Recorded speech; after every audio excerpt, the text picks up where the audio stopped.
Alexei was quite a famous blogger back in the day. He had a big page in LiveJournal. This is something like MySpace, but it was huge in Russia. He was writing about corruption a lot, and he was writing about corporate crimes, about state-owned companies abusing the powers that they have and stealing essentially from the state. He was writing about boring stuff, but in a very fun way. It was very cool to read him. He was very noticeable.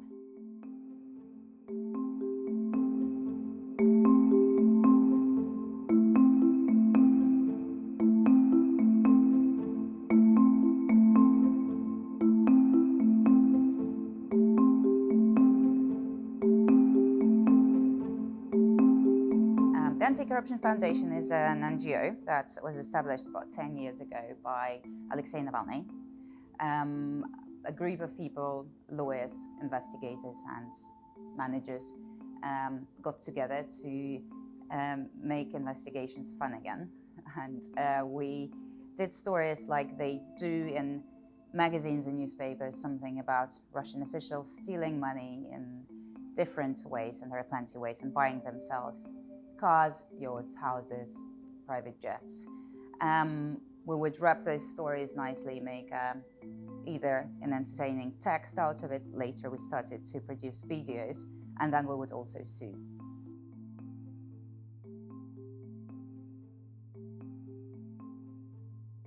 Привет, это Навальный.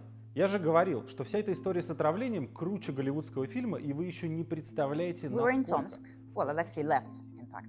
My colleagues, they traveled to Moscow earlier than everybody else because Alexei has this YouTube show, an online YouTube show every Thursday at a certain hour at 8. He needs to be in Moscow, so he flew back.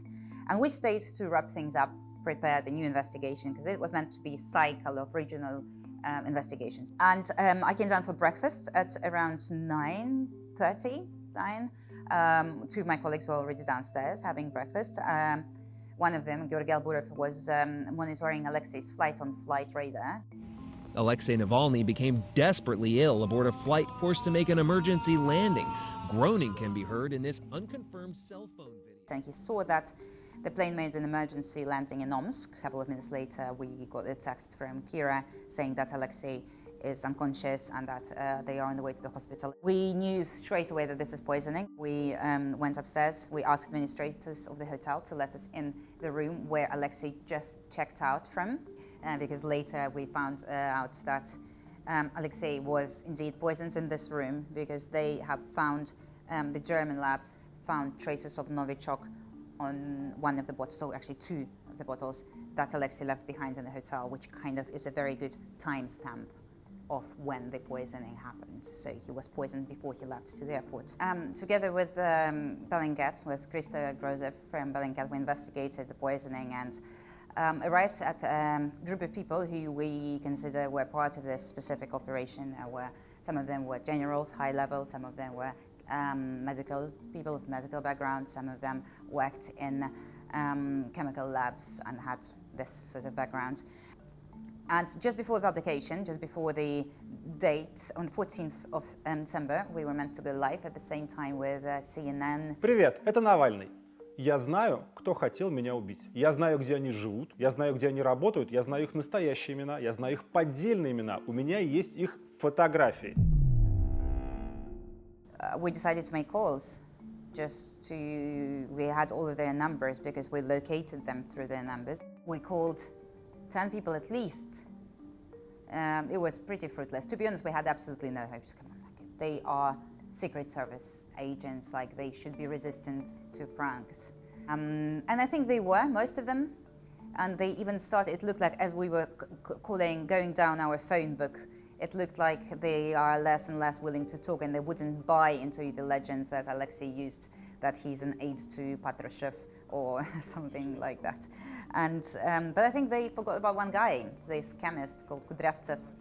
As the conversation was enrolling, and as he was given details that they applied poison to the underwear, the specific area of underwear, and how he is upset that the operation to kill Navalny failed, and that next time, I don't know, things will be better, and that the failure only happened because the airplane was landed too quickly and he wasn't in the air for a long enough time. I just remember sitting there and being just killed completely and ultimately shocked. This is the first time the direct question has been put to President Putin. Did you order Alexei Navalny's assassination? Of course not. We don't have this kind of habit of assassinating anybody. That's one.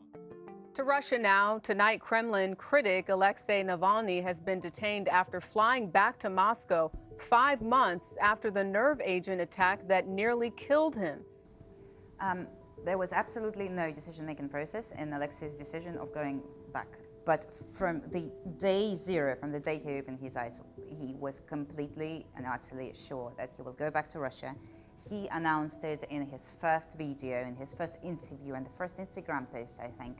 That wasn't a tough decision to make. It is unthinkable for him to continue to voluntarily take a decision to withdraw from Russian politics so much and like live abroad and lose touch with it. That's what makes him a great politician. That's such a big part of his life, such a big part of his personality, that he would rather be in prison in Russia than free elsewhere.